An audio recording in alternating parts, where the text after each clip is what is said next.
Ica, au Pérou. En 1961, des ouvriers travaillant dans le désert d'Okucadje découvrent des pierres gravées. Sur beaucoup d'entre elles, on voit des hommes en contact avec des dinosaures. À travers toute la région, environ 50 000 pierres comme celle-ci ont été mises au jour. J'ai des photographies montrant des centaines de pierres venant de la cité d'Ica. J'y ai rencontré le professeur Cabrera. Des Péruviens lui ont apporté des pierres venant de tout le pays. Et sur chacune, il y avait ces incroyables gravures. Javier Cabrera, un médecin péruvien, a commencé à traquer ces fameuses pierres d'Ica en 1966.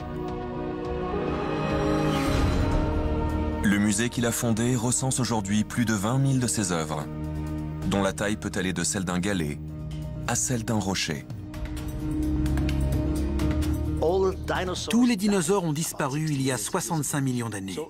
Donc, aucun humain ne doit en avoir rencontré. Et pourtant, il existe bien des œuvres montrant des êtres humains et des dinosaures coexistant bel et bien. Il arrive même qu'on voit des hommes chevauchant des dinosaures.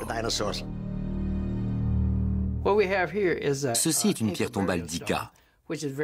C'est une pièce tout à fait unique. On y observe un homme et un dinosaure en parfaite cohabitation.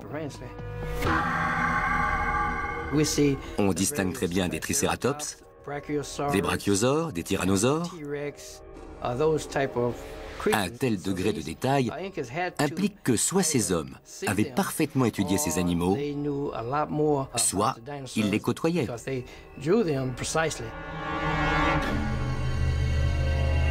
Alors que la plupart des défenseurs de la théorie des anciens astronautes estiment que ces pierres datent d'entre 5000 ans avant Jésus-Christ et 1300 ans après, la communauté scientifique, elle, demeure sceptique.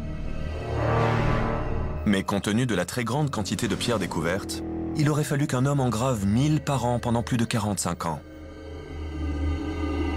Et si ces pierres sont authentiques, d'autres questions demeurent.